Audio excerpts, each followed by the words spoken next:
Assalamualaikum warahmatullahi wabarakatuh.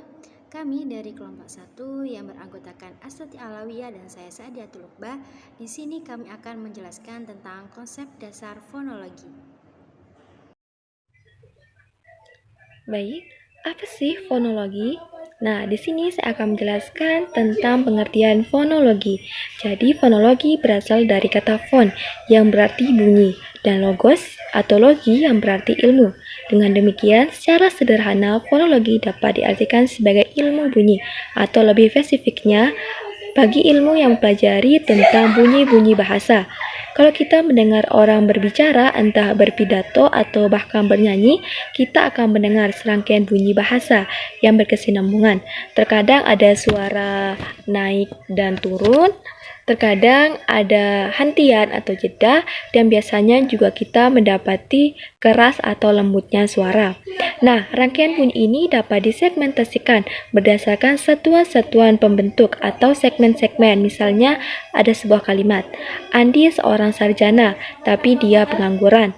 Kalimat ini merupakan serangkaian bunyi yang berkesinambungan. Serangkaian bunyi ini membentuk kalimat tersebut, dan kalimat ini disegmentasikan berdasarkan ada jeda di antara satuan-satuan tersebut, sehingga menjadi satuan. Secara garis besar, fonologi membelah kajian menjadi dua bidang utama, yaitu fonetik dan fonemik. Fonetik adalah ilmu yang mempelajari tentang bagaimana bunyi diproduksi tanpa menghiraukan persoalan makna. Sedangkan fonemik adalah ilmu yang mempelajari tentang bagaimana bunyi dapat membedakan makna. Pada fonetik, kita secara terperinci akan membahas alat ucap manusia atau artikulator manusia, mulai dari bibir, lidah, gigi, dan lain-lainnya. Adapun jenis-jenis fonetik ada tiga. Yang pertama, fonetik artikulatoris, yang kedua, fonetik akustik, dan yang ketiga, fonetik auditoris. Nah, yang pertama, fonetik artikulatoris. Fonetik artikulatoris adalah fonetik yang mempelajari ucap manusia yang dapat menghasilkan bunyi bahasa serta pengklasifikasian bahasa berdasarkan artikulasinya. Fonetik ini biasanya dikaji oleh para linguis, terutama dalam hal mengaji bagaimana menuturkan bunyi bahasa secara tepat berdasarkan cara dan bentuk artikulasinya. Yang kedua, fonetik akustik. Nah, fonetik akustik ini adalah bunyi bahasa berupa setaraan udara dan mengkaji tentang frekuensi getaran bunyi, amplitude atau intensitas, dan timbernya.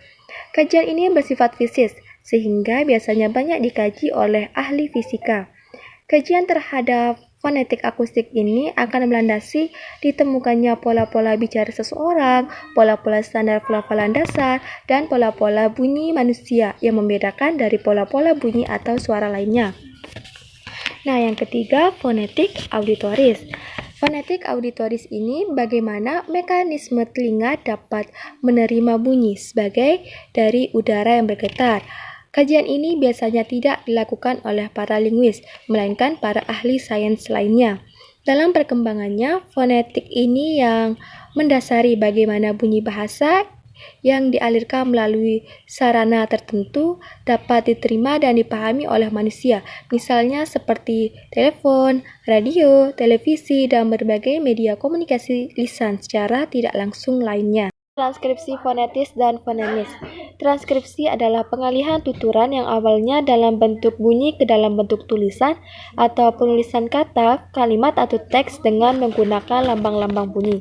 Nah, jadi transkripsi fonetis adalah pengalihan dari bunyi-bunyi bahasa yang dihasilkan alat ucap manusia dan dibentuk menjadi tulisan.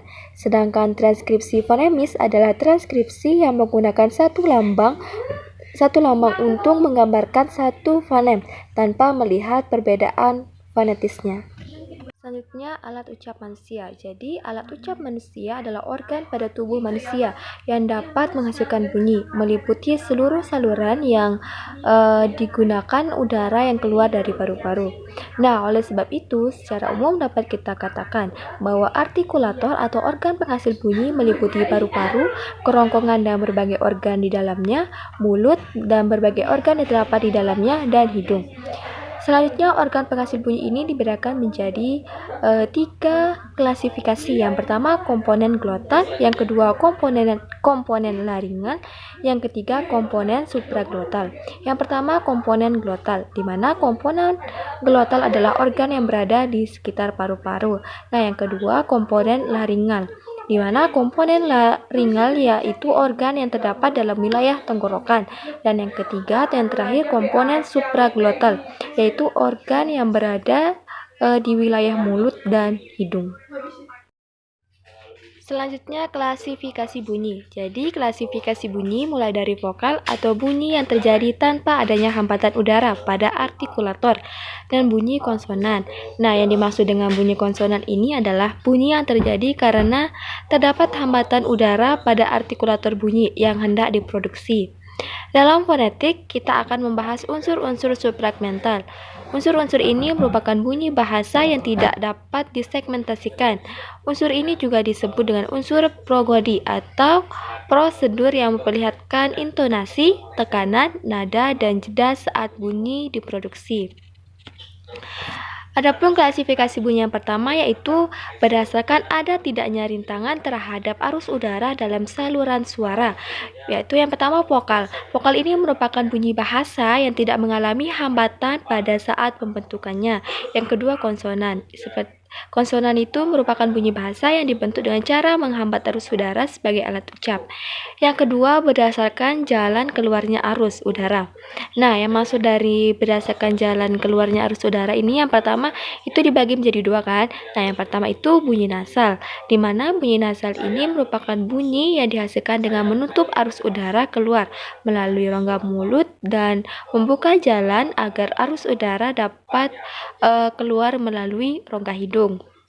Nah, yang kedua bunyi oral, di mana bunyi oral ini merupakan bunyi yang dihasilkan dengan cara mengangkat ujung anak tekak mendekati langit-langit lunak untuk menutupi rongga hidung sehingga arus udara dapat keluar melalui mulut.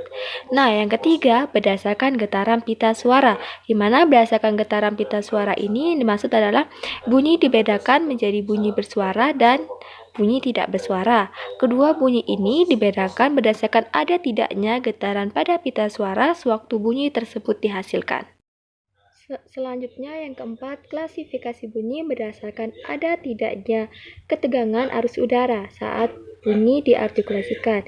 Nah, yang pertama di situ bunyi keras yang disebut dengan fortis, merupakan bunyi bahasa yang pada waktu diartikulasikan disertai dengan ketegangan kuat arus. Misalnya bunyi S, K, dan T. Yang kedua, bunyi lunak yang disebut dengan lentis, yaitu merupakan bunyi yang pada waktu diartikulasikan tidak disertai dengan ketegangan kuat arus, misalnya bunyi D, G, dan Z. Yang kelima, berdasarkan lamanya bunyi tersebut diucapkan atau diartikulasikan. Jadi bunyi dibedakan menjadi bunyi panjang dan bunyi pendek. Dalam bahasa Indonesia, bunyi ini tidak dikenal atau dengan kata lain tidak terdapat bunyi panjang dan bunyi pendek. Yang keenam, berdasarkan derajat kenyaringannya, yaitu berdasarkan kenyaringannya bunyi dibedakan menjadi dua, yaitu bunyi nyaring dan bunyi tidak nyaring. Selanjutnya klasifikasi bunyi yang ketujuh yaitu berdasarkan perwujudannya dalam sukata. Nah, berdasarkan perwujudannya ini dibagi menjadi dua, yaitu bunyi tunggal dan bunyi rangkap. Yang kedelapan berdasarkan arus udara.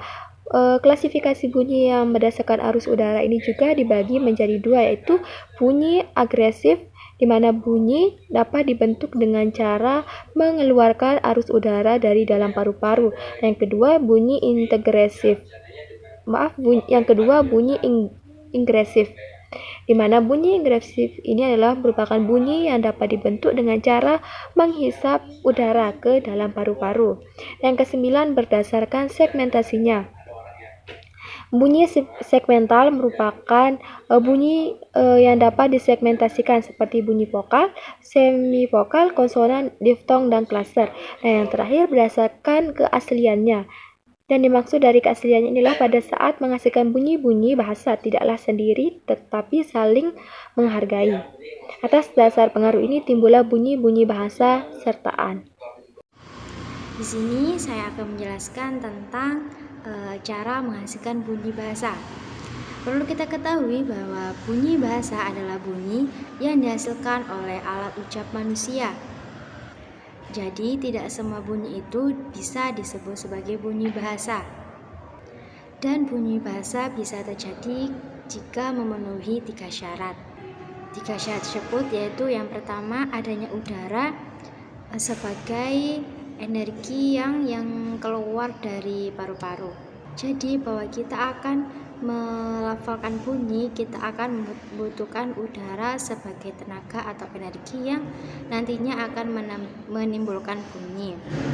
Kemudian kedua yaitu adanya alat ucap manusia atau artikulasi. Maaf jika dalam proses pelafalan bunyi bahasa tentu saja alat ucap ini harus sempurna. Karena kalau ada kekurangan atau ada hal yang kurang, maksudnya alat ucapnya ada yang kurang, itu akan menghasilkan bunyi bahasa yang tidak sempurna juga. Ada beberapa orang misalnya mungkin dia tidak mampu untuk mengucapkan bunyi atau huruf R seperti itu dengan sempurna, atau mungkin bunyi D yang orang itu mungkin tidak bisa melafalkan bunyi dengan sempurna, bisa dengan bukan huruf D tapi D seperti itu. Kemudian yang ketiga adanya hambatan. Jadi alat ucap manusia itu juga berfungsi untuk menghambat. Jadi ketika bunyi itu tidak dihambat, justru tidak akan jika udara itu tidak dihambat maka tidak menghasilkan bunyi bahasa. Jadi disinilah bunyi hambat itu. Hambatan itu ada 2, yaitu yang pertama hambatan oleh pita suara dan hambatan oleh artikulator pada titik artikulasi. Apa itu artikulator? Artikulator yaitu alat ucap manusia. Setelah kita mengetahui syarat-syaratnya, kemudian kita akan mengetahui proses terjadinya bunyi itu dihasilkan. Ada 4 tahapan. Yang pertama, mengalirnya udara dari paru-paru ke paru-paru. Jadi dari paru-paru mungkin kalau diulang dari awal, mungkin dari udara dihirup melalui hidung sampai paru-paru. Tapi untuk proses bunyi itu dihasilkan yang pertama awalnya dari paru-paru, dan biasanya keluarnya juga tidak cepat. Karena kalau cepat ya bunyinya H seperti itu, tapi pelan-pelan. Nah, aliran udara dari paru-paru dihambat oleh pita suara sehingga terjadi getaran yang disebut fonasi. Jadi ada hambatan di dalam pita suara. Tapi kalau tidak ada hambatan maka akan keluar begitu saja seperti mengeluarkan udara, menghirup udara. Itu bukan bunyi bahasa. Kemudian yang ketiga, setelah dihambat oleh pita suara, udara dihambat oleh artikulator pada titik artikulasi yang disebut proses artikulasi. Jadi ditahan di seperti bibir, lidah yang ada di rongga mulut dan rongga hidung terutama. Dan proses selanjutnya yaitu udara keluar dari rongga mulut atau yang disebut proses oral, atau keluar dari rongga hidung yang disebut proses nasal. Maka nanti ada bunyi oral dan bunyi nasal. Baik, selanjutnya kita akan membahas tentang pembelajaran fonologi. Pembelajaran fonologi ini bisa dilakukan pada tingkat kelas bawah dan juga kelas tingkat atas. Ya, untuk kelas tingkat bawah ini bisa dilakukan di sekolah dasar. Nah, karena berada pada tingkatan dasar, tentu saja anak-anak itu masih pada masa bermain. Jadi pembelajaran ini harus bisa menarik anak-anak agar mereka mau mempelajarinya dan mereka tertarik dan juga merasa nyaman dan senang dalam belajar fonologi ini. Jadi di sini guru harus pintar-pintar dalam memberi media pembelajaran agar si anak bisa belajar tentang fonologi ini dengan lebih paham dan juga senang. Mungkin bisa salah satunya yaitu dengan cara yang pertama, guru memberikan atau mengajukan sebuah pertanyaan tentang keluarga, seperti siapa saja yang berada di rumah kalian. Misalnya anak-anak akan menjawab ayah, ibu, kakek, nenek, atau kakak, seperti itu. Kemudian selanjutnya bu guru atau seorang pendidik itu menunjukkan sebuah gambar, misalnya menunjukkan gambar ibu atau foto ibu.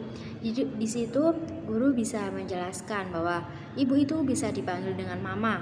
Kemudian menanya kepada murid-murid, bisa dipanggil apa lagi selain ibu dan mama? Mungkin mami atau umi, seperti itu. Kemudian di sini guru mengajak siswa untuk mendengarkan penjelasan dari guru tersebut. Kemudian guru menempel 4 buah gambar di papan tulis dan meletakkan beberapa kartu kalimat, kartu kata, suku-suku kata yang mengandung huruf A, I, N, dan M di atas meja. Kemudian siswa diminta guru untuk meletakkan kartu kata atau kartu kalimat atau kartu suku kata yang diberikan oleh bu guru tadi di atas meja mereka. Kemudian siswa diminta mengangkat kartu kalimat yang diucapkan oleh bu guru. Misalnya ibu mengatakan ini mama. Di situ siswa akan mengangkat kartu kata atau kartu kalimat tadi sehingga membentuk tulisan ini mama. Kemudian guru memperhatikan siswa apakah masih ada siswa yang masih salah. Kemudian bisa dilanjutkan dengan siswa ditugaskan untuk mengucapkan atau melafalkan yang diucapkan oleh guru satu persatu. Kemudian siswa ditunjuk untuk maju ke depan dan melafalkan kalimat yang diberikan oleh bu guru dengan intonasi dan pelafalan kata yang benar. Jadi satu persatu ditunjuk oleh guru untuk mengucapkan atau melafalkan kalimat yang di situ mengandung huruf A, I, N, dan M sesuai yang tadi pertama yaitu ini mama. Sehingga nantinya siswa akan bisa membedakan bagaimana bunyi huruf vokal I, bagaimana bunyi vokal A, kemudian bunyi huruf N dan M. Kemudian selanjutnya pembelajaran fonologi di kelas tingkat atas. Pada pembelajaran ini mungkin berbeda dengan pembelajaran di tingkat kelas bawah yang di situ anak masih dalam masa bermain.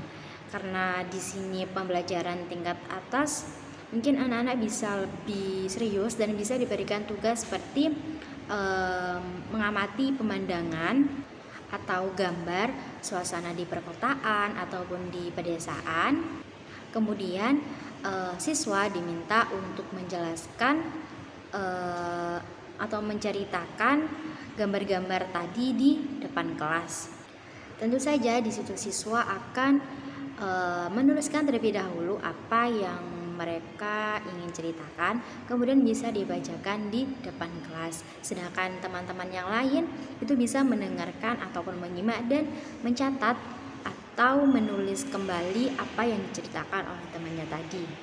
Kemudian bisa juga dengan membagi kelas, membagi menjadi beberapa kelompok, kemudian diberi tugas untuk membuat sebuah lirik lagu yang kemudian dinyanyikan bersama-sama di depan kelas. Di sini siswa akan menuliskan lirik dan juga menyanyikan lagu yang diciptakan oleh mereka sendiri. Baik, selanjutnya kita akan menganalisis sebuah artikel yang berjudul Pembangunan Ekonomi dan Ekonomi Pembangunan. Telaah istilah dan orientasi dalam konteks studi pembangunan. Yang pertama pada kotak biru di situ tertulis istilah pembangunan ekonomi atau economic development dan ekonomi pembangunan development ekonomi seringkali dipakai saling bergantian dengan pengertian yang sama. Padahal Dua istilah ini memiliki arti dan orientasi yang berbeda dalam konteks studi pembangunan. Di situ tertulis pada, kemudian spasi hal. Seharusnya pada penulisan tersebut tidak menggunakan spasi, yaitu langsung digabung pada hal, bukan pada hal, seperti itu. Kemudian pada kotak yang di bawahnya, yang berwarna hitam, dari berbagai rujukan yang dipublikasikan, tercetak dan garis miring atau secara elektronik, masih terdapat perbedaan persepsi tentang pengertian dan penggunaan dua istilah itu.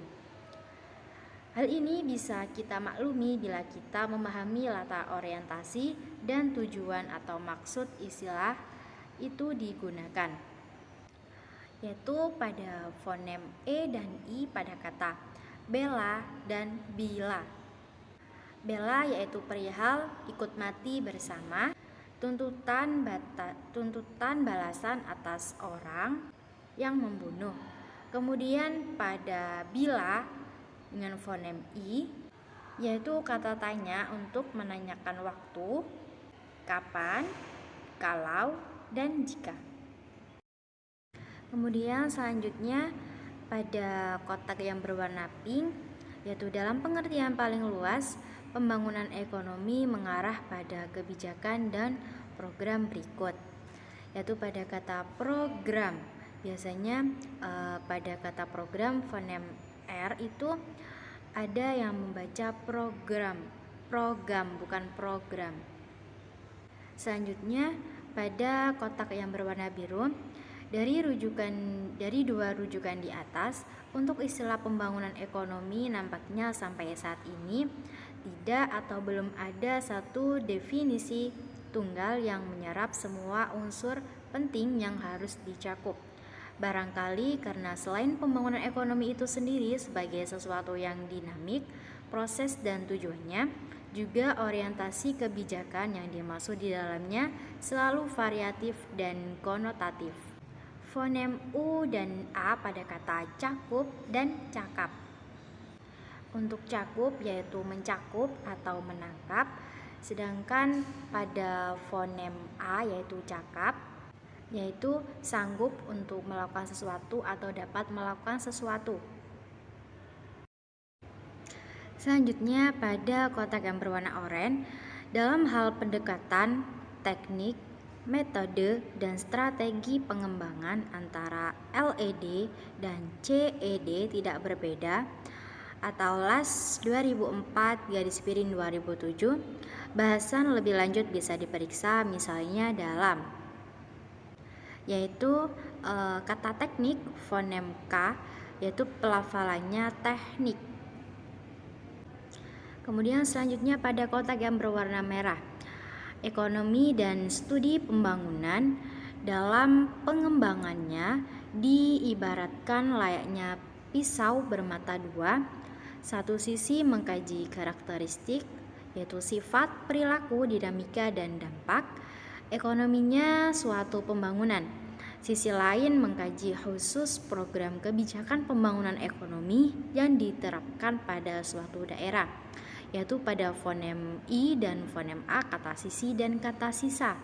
Sisi adalah samping kiri ataupun samping kanan dan sebelahnya, sedangkan sisa adalah apapun yang tertinggal seperti setelah makan, diambil, dan sebagainya. Selanjutnya pada kotak yang berwarna hijau. Sekian presentasi dari kelompok kami, kurang lebihnya kami mohon maaf yang sebesar-besarnya. Wassalamualaikum warahmatullahi wabarakatuh.